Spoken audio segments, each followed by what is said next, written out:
많은 기업들이 웹사이트에 멋진 미션이랑 가치를 적어두잖아요. 근데 직원들은요, 그 말이 얼마나 진짜인지 매일 피부로 느끼잖아요. 만약에 한 세대 전체가 국가랑 정치 시스템을 향해서 당신들이 말하는 그 미션 전부가 가짜예요 라는 그런 선언을 하게 된다면 어떨 것 같아요? 2025년 네팔 광장에 가득 많은 사람들이 이렇게 다 들어왔잖아요. 수천 명의 청년들이 바로 그런 일을 한 거예요. 그래서 슬로건은 딱 하나, enough is enough. 이제는 정말 지긋지긋하다, 충분하다, 끝났다, 이런 식의 슬로건을 내걸고 그랬죠. 그래서 우리 시대에 가장 강력한 정치적인 화두로 떠오르고 있는 게 있는데, 그게 바로 신시대의 진정성이에요. 요즘에 뭐 MZ세대라고 얘기를 많이 하는데, 그 중에서 특히 Z세대, 그러니까 Gen Z 얘기를 많이 하잖아요. 근데 Gen Z는요, 성향이 여러 가지로 달라요. 정치에 무관심하다라고들 그렇게 분석하는 경우가 있는데, 하지만 네팔의 청년들은 누구보다도 더 뜨겁게 정치에 대해서 목소리를 낸 것 같아요. 그래서 이게 그냥 모순처럼 보인다고 생각하시는 분들이 계실 것 같지만 사실은 그거 아니잖아요. 젊은 친구들이 정치에 관심이 없는 게 아니라 그냥 기성 정치가 사용하는 진정성이 없는 그런 언어나 문법을 더는 믿지를 못하겠다는 거예요. 정치인들이 계산된 어떤 연설보다 그냥 친구가 올린 필터 없는 그런 스토리 같은 거 있잖아요. 그게 더 진실된다고 생각을 하는 세대인 거예요. 그런 세대에게는 정치 참여 방식은 매력적이지 않은 거잖아요. 그러니까 네팔만의 얘기는 아닌 것 같잖아요. 네팔에서 이 시위는 또 다른 특징이 있었대요. 보통 우리가 시위를 생각하면 뭔가 리더가 있고 따라가면서 이렇게 시위를 하잖아요. 근데 리더나 조직이 눈에 띄질 않았다는 거예요. 네팔에 계시는 분들한테는 리더 역할을 했던 게 해시태그였어요. Enough is enough.라는 해시태그. 그러니까 소셜로 자연스럽게 조직이 아니라 그냥 스마트폰 카메라가 만들어주는 생태계가 그 역할을 한 거예요. 근데 그게 약점이라고 생각하실 만한 분들이 계실 것 같아요. 막 그 정치판이 있잖아요. 그러면 막 상황을 바꿔야 되고, 아, 우리는 지금 정치를 싫어해요, 바꾸자 하고, 그러면 어떤 캠페인이 있어야 될 거고, 무슨 내세우는 전략이 있어야 될 거고, 이런 식으로 생각할 거 아니에요. 근데 오히려 누구도 이 운동을 누군가가 막 와가지고 독점을 하거나 이용을 해 먹지는 아는구나 라는 느낌을 주는 거예요. 그러니까 그 메시징에 있어서는 훨씬 더 진정성이 있다라고 느끼는 거예요. 그래서 결국에는 어느 한 사람이 이 발언을 가져버리고 이용을 해버리고 그럴 수 없도록 하는 어떤 강력한 선언이 돼버리는 거예요. 그래서 특정한 개인을 공격을 해가지고 운동을 와해시키려던 그런 구시대적인 방식이 더 이상 좀 통하지 않는다? 그런 의미로 해석을 할 수도 있을 것 같아요. 그렇다면 네팔에서는 시위에 참여하신 분들이 진짜 원하는 게 뭐였을까요? 사실 요건 뭐 다 알 수는 없어요. 그런데 전문가들의 분석에 따르면은 진정성 정치라는 키워드가 나와요. Politics of Authenticity.라고 영어로 얘기를 하는데, 마치 인스타그램을 봤을 때 거기서 되게 화려하게 보정된 사진들이 가끔 올라오잖아요. 막 누군가의 바디 프로필 막 이런 거. 그런 거 보면은 과연? 하게 되잖아요. 근데 그런 거 말고 그런 모습을 있는 그대로 필터 없이 보정 없이 그냥 막 생중계를 한 그런 것들은 좀 더 신뢰가 되는 것처럼 이제 정치에서도 그런 투박하더라도 좀 진짜 목소리처럼 이렇게 느껴지는 것들이 더 많이 나오기 시작하는 거예요. 이 세대한테는 그런 정당성은 이제 정책의 논리가 아니라 표현의 논리인 거예요. 그러니까 정책은 이렇게 하겠다 어쩌고저쩌고가 아니라 이 하겠다는 거를 나한테 어떻게 알려주느냐, 그 포장재 자체가 있느냐 없느냐, 표현의 진정성을 따지게 되는 거예요. 그렇기 때문에 시위가 특정 정책을 바꾸기 위한 협상 전략이라기보다는 위선을 폭로하지 않은 그런 진실의 어떤 전시에 더 가깝다는 분석이 되는 거예요. 그렇다고 하면은 왜 하필 네팔이 이 진정성 정치에 대해서 진원지가 되는 걸까요? 데이터를 보면은 몇 가지 어떤 뭐 단서가 있다고 하는데, 실제로 세계은행 자료를 보면은 네팔 청년들은 실업률이 20%를 훌쩍 넘어섰거든요. 그러면은 국제투명성 기구의 어떤 부패 인식 지수 같은 거 있어요. 그건 이제 수년째 최하위권에 있는 거예요. 그러면 경제가 안 좋아지는 상태에서 정치는 좀 썩었다 없다라고 보고 있는 상황인 거예요. 그런데 이젠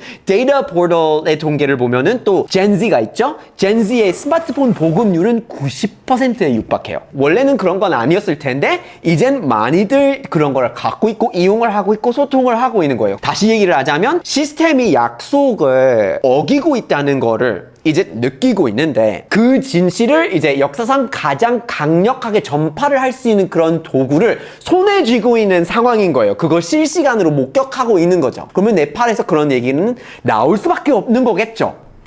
구독, 좋아요, 알림 설정까지.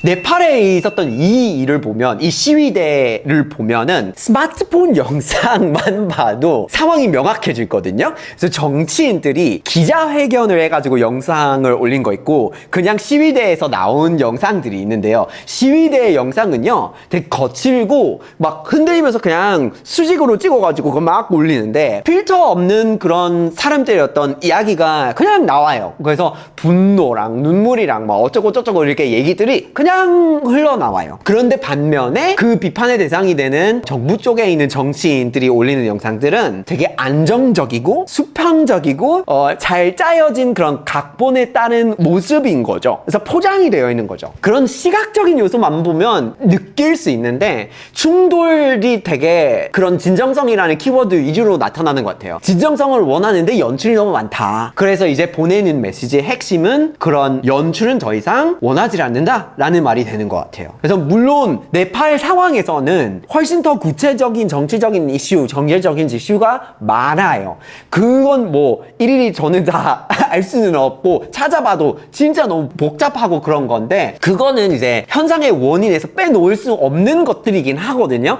그렇지만 우리가 이 상황에서 우리랑 비슷하게 갖고 갈 수 있는, 비춰볼 수 있는 부분들은 있는데 거기서는 바로 이 진정성이라는 키워드가 생기는 것 같아요. 진정성에 대한 어떤 갈망은 전 세계인들이 요즘에 느낄 수 있는 것 같아요. 누구나 공감할 수 있는 현상인 것 같아요. 열심히 일하면 성공할 수 있다. 기성세대의 어떤 공식적인 이야기가 더 이상 현실이랑 맞지 않는다는 것을 느끼고 있는 세계 청년들이 진짜 많잖아요. 현실이 많이 바뀌었어요.